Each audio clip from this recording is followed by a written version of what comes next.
Assalamualaikum warahmatullahi wabarakatuh. Perkenalkan, nama saya Lairatul Barika. Saya dari Prodi Manajemen akan mempresentasikan tentang bab 5 yang berjudul Hukum, Hak Asasi Manusia, dan Demokrasi dalam Islam.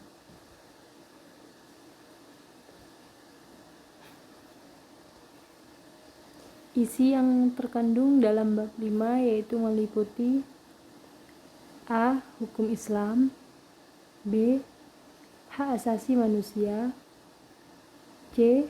Perbedaan prinsip antara konsep hak asasi manusia dalam pandangan Islam dan Barat, D. Demokrasi dalam Islam. Hukum Islam dibagi menjadi 4, yaitu pengertian hukum Islam, sumber hukum Islam, tujuan hukum Islam, dan kontribusi umat Islam dalam perumusan sistem hukum nasional.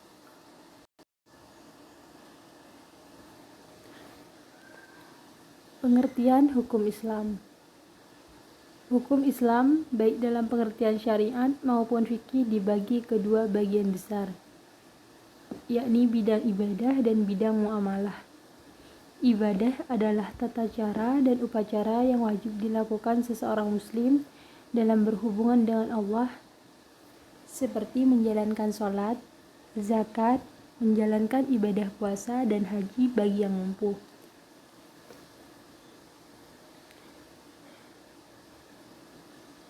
Menjalankan sholat yaitu dilakukan setiap hari, menjalankan setiap perintahnya, dan zakat dilakukan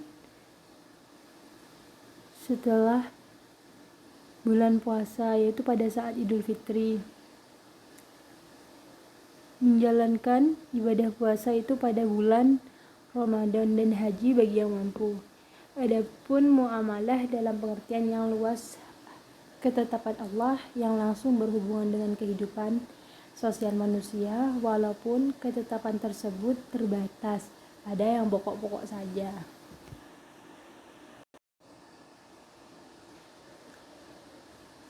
Sumber hukum Islam.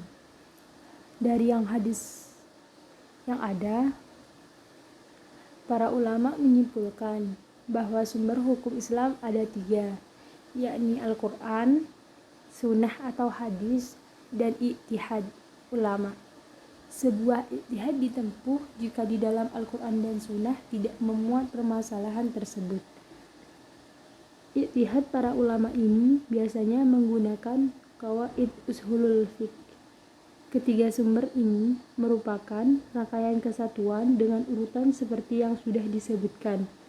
Al-Quran dan Sunnah merupakan sumber utama ajaran Islam.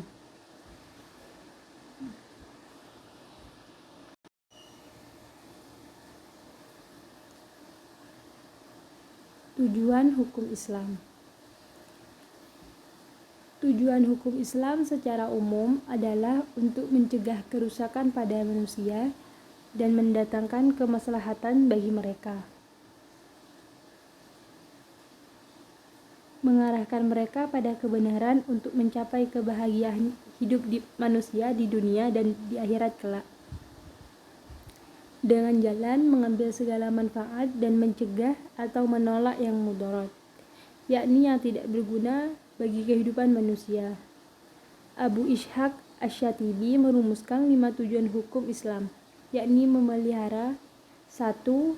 Agama, 2. Jiwa, 3. Akal, 4. Keturunan, dan 5. Harta.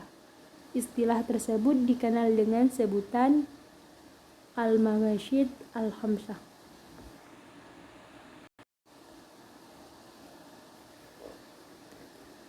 Kontribusi umat Islam dalam perumusan sistem hukum nasional.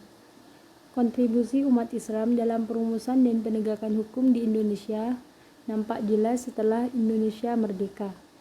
Sebagai hukum yang tumbuh dan berkembang dalam masyarakat, hukum Islam telah menjadi bagian dari kehidupan bangsa Indonesia yang mayoritas beragama Islam. Pada saat tersebut muncul pemikir hukum Islam terkemuka di Indonesia seperti Hazairin dan Hasbi As-Siddiqi. Mereka berbicara tentang pengembangan Islam bidang muamalah di Indonesia. Hasbi misalnya menghendaki fikih Islam dengan pembentukan fikih Indonesia 1962. Syafruddin Prawiranegara 1997 mengemukakan idenya pengembangan sistem ekonomi Islam yang diatur oleh hukum Islam.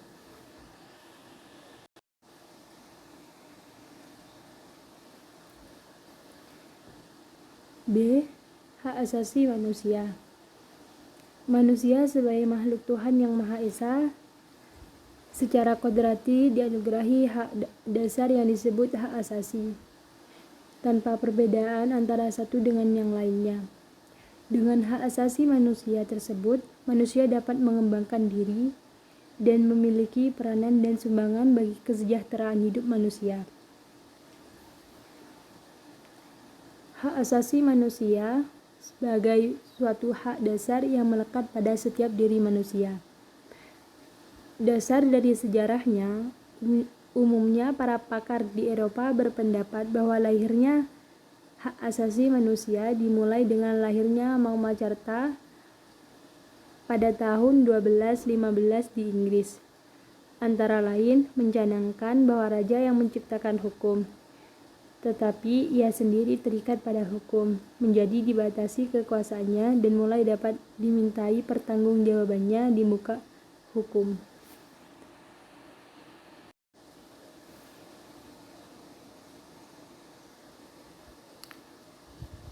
C. Perbedaan prinsip antara konsep hak asasi manusia dalam pandangan Islam dan Barat. Ada perbedaan prinsip antara hak-hak asasi manusia dilihat dari sudut pandangan Barat dan Islam. Hak asasi manusia menurut pemikiran Barat semata-mata bersifat antroposentris. Artinya, segala sesuatu berpusat kepada manusia. Dengan demikian, manusia sangat dipentingkan. Sebaliknya, hak-hak asasi manusia ditilik dari sudut pandangan Islam bersifat teosentris. Artinya, segala sesuatu berpusat kepada Tuhan. Dengan demikian, Tuhan sangat dipentingkan dalam hubungan ini. Ibrahim menyatakan, berbeda dengan pendekatan Barat, strategi Islam sangat mementingkan penghargaan kepada hak asasi dan kemerdekaan dasar manusia sebagai aspek kualitas dan kesadaran keagamaan yang terpatri di dalam hati, pikiran, dan jiwa penganut-penganutnya. Menurut pandangan Islam, konsep hak asasi bukanlah hasil evolusi dari pemikiran manusia, namun merupakan hasil dari wahyu ilahi yang diturunkan melalui para nabi dan rasul dari sejak permulaan eksistensi umat manusia di atas bumi.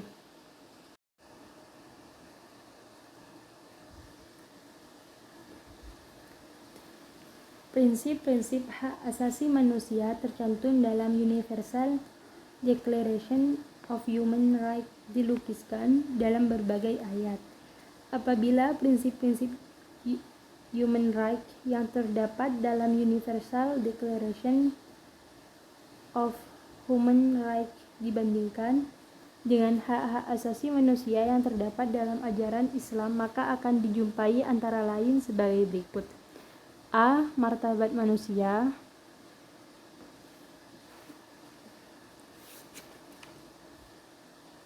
Dalam Al-Quran disebutkan bahwa manusia mempunyai kedudukan tinggi yang tidak dimiliki oleh makhluk lain.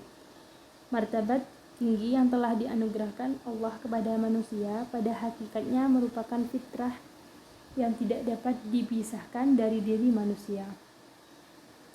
B. Prinsip persamaan.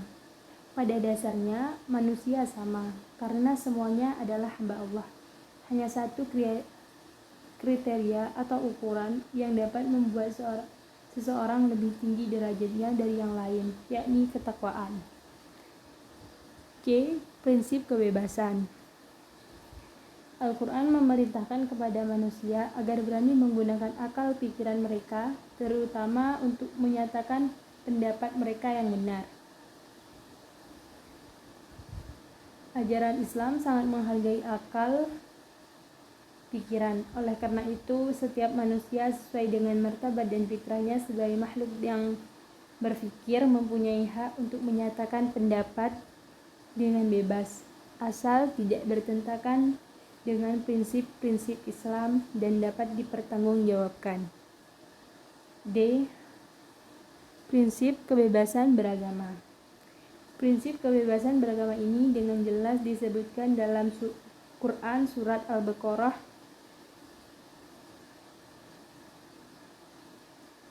2256 yang menjelaskan bahwa tidak boleh ada paksaan dalam agama. Prinsip ini mengandung makna bahwa manusia sepenuhnya mempunyai kebebasan untuk menganut suatu keyakinan atau kaidah agama yang dikehendakinya. E. Hak atas jaminan sosial. Di dalam Al-Quran banyak dijumpai ayat-ayat yang menjamin tingkat dan kualitas hidup minimum bagi seluruh masyarakat. Ajaran tersebut antara lain adalah kehidupan fakir miskin harus diperhatikan oleh masyarakat, terutama oleh mereka yang mampu. Quran Surat Az-Zariyat 51:19, Quran Al-Ma'arij 70:24. Kekayaan tidak boleh dinikmati dan hanya berputar di antara orang-orang kaya saja. Quran Surat Al-Humazah 142. F. Hak atas harta dan benda. Hak atas harta benda dalam hukum Islam, hak milik seseorang sangat dijunjung tinggi, sesuai dengan harkat dan martabat. Jaminan dan perlindungan terhadap milik seseorang merupakan kewajiban penguasa.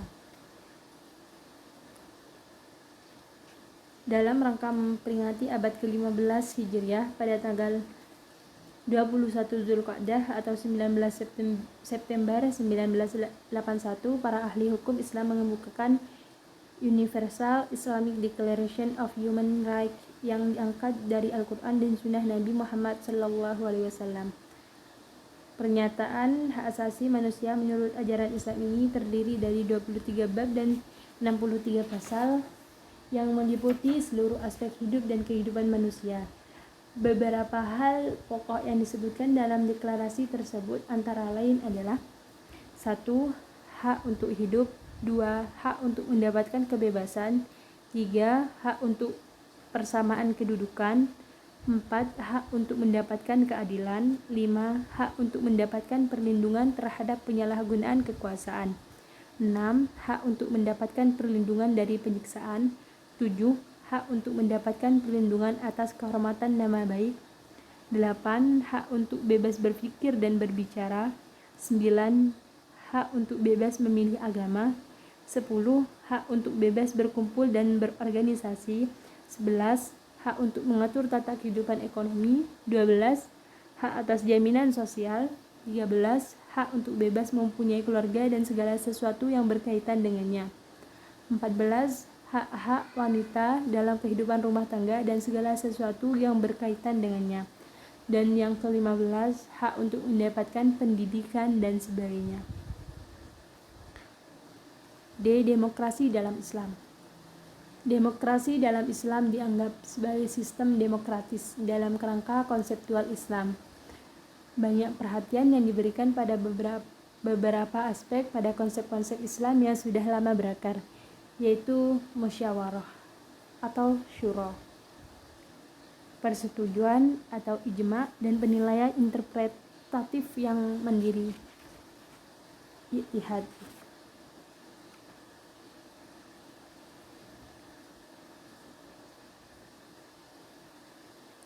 Perlunya musyawarah merupakan konsekuensi politik kekhalifahan manusia.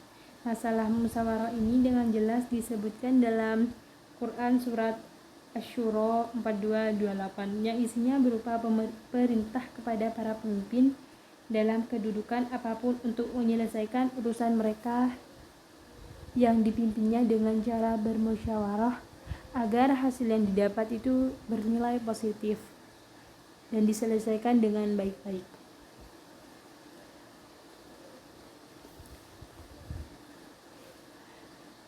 Cukup sekian yang bisa saya sampaikan. Terima kasih. Wassalamualaikum warahmatullahi wabarakatuh.